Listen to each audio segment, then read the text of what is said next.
অনেক চেষ্টা কৰিলোঁ অনেক, কিন্তু জানা মই তোমাক পাহৰিব পৰা নাই আৰু মই তোমাক পাহৰিবও নিবিচাৰোঁ, কাৰণ মই বাচি আছোঁ তোমাৰ সকলো স্মৃতিবোৰ সাৱটি।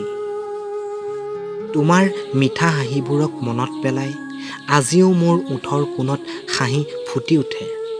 জানো এতিয়া দুখ কষ্টৰ মূল্য তোমাৰ ওচৰত নাই, তেতিয়াও কিয় কৈছোঁ জানা? কাৰণ আজিও মই তোমাক ভাল পাওঁ। তুমি দিয়া প্ৰত্যেকটো উপহাৰ মই যত্ন কৰি সজাই ৰাখিছোঁ, কাৰণ সেইবোৰেইতো মোৰ বাচি থকাৰ সম্বল। আৰু তোমাকো যে গিফ্টবোৰ দিছিলোঁ, সেইবোৰ নিশ্চয় পুৰি পেলানো।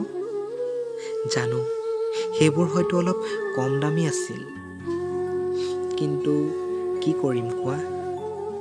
পকেট মনি জমাই জমাইহে তোমাক গিফ্টবোৰ দিছিলোঁ। আচ্ছা, তোমাৰ কি কষ্ট নহয়নে মোৰ কাৰণে? ভালে আছা তুমি মোক এৰি? এটা দিনো মোক নেদেখাকে থাকিব পৰা নাছিলা।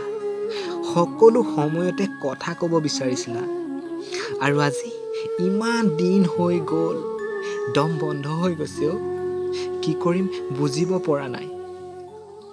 জানা তোমাৰ এটা ফটো আছে মোৰ ওচৰত, সেইটোৱে মোৰ শেষ সম্বল।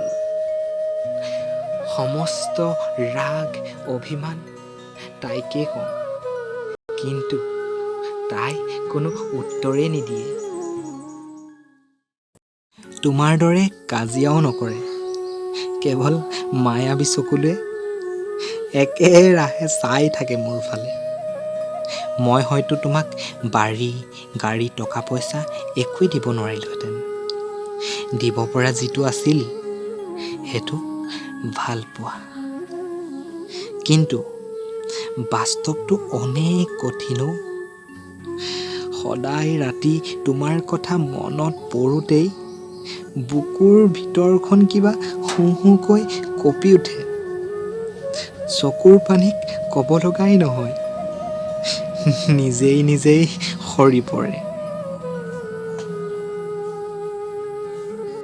বাদ দিয়া এইবোৰ কথা, মোৰ এই পুৰা কপালটোৰ কথা তোমাক শুনাই কষ্ট নিদিওঁ।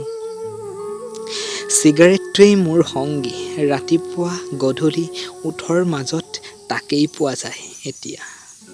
তুমি ভালে থাকিলে ময়ো ভালে থাকিম, তুমি সুখত থাকিলেই মই আনন্দ।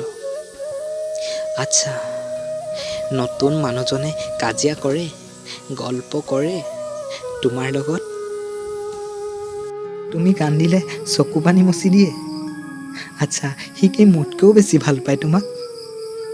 জানা য'ত মই তোমাক দেখা কৰোঁ, তাত সেই ঘৰটোও আছে, সেই গছজোপাও আছে, ময়ো থাকোঁ মাজে মাজে, কিন্তু তোমাক আৰু দেখি নাপাওঁ।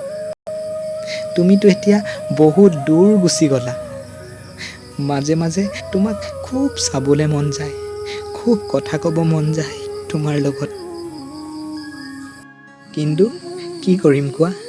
তুমিতো এতিয়া মোৰ নহয় যে যেতিয়াই তেতিয়াই ফোন কৰি খং দেখুৱাম, আৰু সেই খং তুমি নীৰৱে সহ্য কৰি ল'বা। যেতিয়া নিজকে অকলশৰীয়া ভাবিবা, তেতিয়া মই কোৱা সেই ফাল্টু জোকবোৰ যে মনত পেলাবা। মই তোমাক অপৰাধী নবনাওঁ, চব দুখ মোৰ আৰু মোৰ কপালৰ। এটা কথা জানা যে অতিৰিক্ত ভাল পোৱাটোৱেই বেয়া। মই তোমাক অতিৰিক্ত ভাল পাই পেলাইছিলোঁ, সেইকাৰণেই তোমাক নাপালোঁ। ৰুমি জুৱেলিত লেলা মজনু, দেৱদাস পাৰ, জংকী আৰু পানৈ, এওঁলোকেও তেওঁলোকৰ ভাল পোৱাটো নাপালে। এই জনমত হয়তো তোমাক নাপালোঁ, কিন্তু পাছৰ জনমত তোমাক মোৰ পৰা কোনেও কাঢ়ি নিব নোৱাৰে, কথা দিলোঁ। कौन कहता है इश्क में बस इकरार होता है, कौन कहता है इश्क में बस इकरार होता है, तन्हाई को तुम बेबसी का नाम ना दो, क्योंकि इश्क का दूसरा नाम ही इंतज़ार होता है। BX টিভিৰ পৰা মই শ্ৰী উত্তম নাথ। বন্ধু, জীৱনৰ প্ৰথম প্ৰেম এনেকুৱা এটা বস্তু যে হাজাৰ চেষ্টা কৰিলেও পাহৰা নাযায়। কাৰণ জীৱনৰ প্ৰথম ভালপোৱা অনেক মধুৰ হয়, নিস্বাৰ্থ হয়, পবিত্ৰ হয়। কমেণ্ট কৰি মোক কোৱা, তোমাৰ প্ৰথম প্ৰেম এতিয়াও টিকি আছে নে কেৱল স্মৃতিবোৰহে আছে? আৰু যোনে তেওঁলোকৰ প্ৰিয়জনক জীৱনসংগী কৰিব পাৰিছে, মই ক'ম তেওঁলোক বহুত লাকি। তোমাৰ প্ৰথম প্ৰেমৰ কথা মনত পেলাই ভিডিঅ'টো এটা লাইক কৰি দিবা। ভিডিঅ'টোক প্ৰচুৰ পৰিমাণে শ্বেয়াৰ কৰা যেন ভিডিঅ'টো তোমাৰ প্ৰথম ভালপোৱাৰ ওচৰত গুচি যায় এবং তেওঁ জানক যে তুমি তেওঁক এতিয়াও বহুত ভাল পোৱা। তোমাৰ লগত আকৌ কথা হ'ব এনেকুৱা এটা সুন্দৰ ভিডিঅ' লৈ। তেতিয়ালৈ চাই থাকা BX টিভি। ভালে থাকা, কুশলে থাকা। জয় আই অসম।